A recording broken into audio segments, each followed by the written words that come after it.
Welcome to Tips Over Tea with Renu Mehra. The tips that I'm going to give you today are about one of the most dreaded fears in this world. Any guesses? On that cue, let me read the question for today.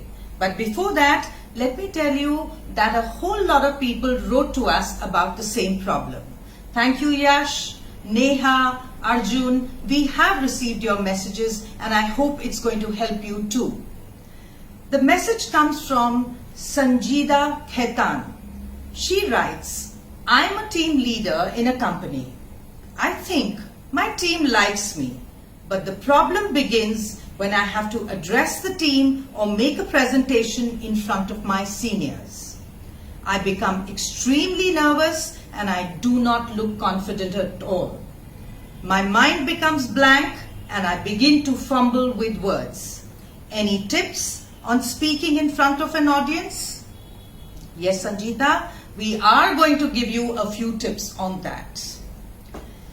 Wobbly knees, thumping heart, sweaty palms, mind going blank. We've all faced it before a public presentation. I won't say, calm down. I'm going to say, remind yourself how excited you are to make that presentation. Because the moment you get excited, you get energized. And that energy is required to pass on to your audience till the very end. Being an image consultant, I cannot stop telling you the importance of making the first few impressions. In the first few seconds, people can either connect with you or reject you completely. So a lot depends on the way you choose to go for your presentation. Let's take an example. You work for a detergent company and your company hires you to go and address an audience of housewives. You can choose what you wear, but if you go wearing something like a business suit to a place where their audience are mostly going to be housewives, they may listen to you, but they will never accept you. Because they will wonder whether the lady in the business suit has ever washed the clothes herself.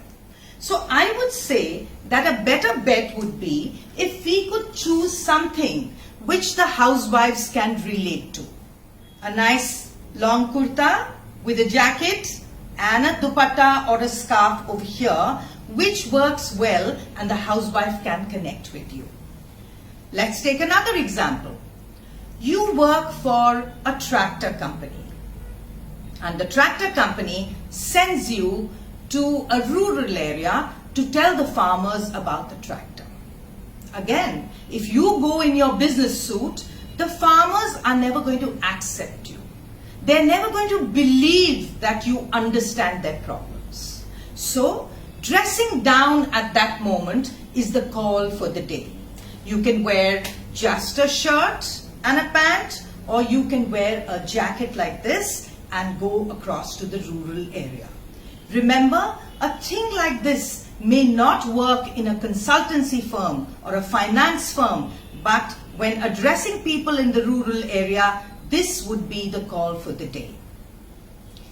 You also mentioned that you get very nervous when you talk to your seniors or you make a presentation in front of your seniors.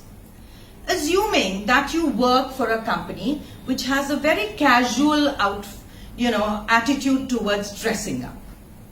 In that case, if your bosses are coming in t-shirts and jeans, at that point of time, if you choose to wear a business suit just because you are going to make a presentation is not going to go down well with them.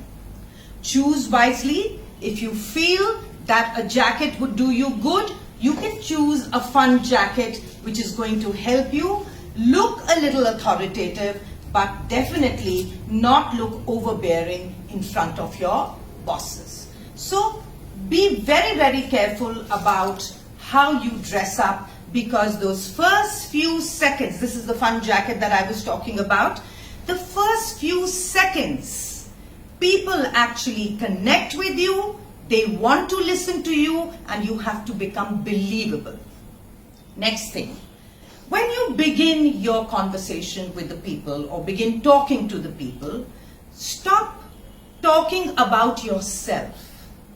People already know you either through a poster, or they know you personally, or they've read about you.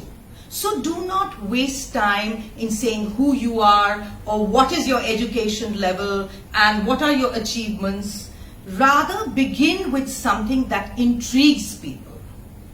Like we began today, we asked you and we said that we were going to begin and give you tips about something that is the most dreaded fear in the world.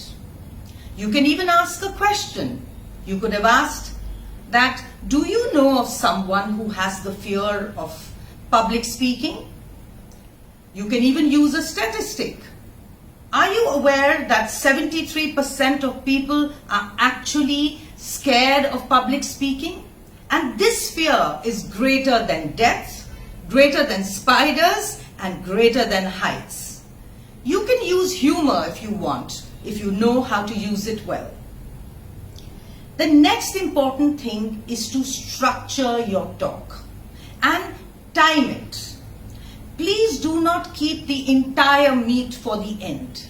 People might get fed up by then and they don't want to hear you anymore. Do not mug up whatever you have to say. Use bullet points, use a cue card if required, and remember it like a story, like a sequence, what comes after the first sequence. This way, nobody knows if you have missed out on a point, because you are the sole person who knows what the content is all about. Use stories and anecdotes which are your personal stories.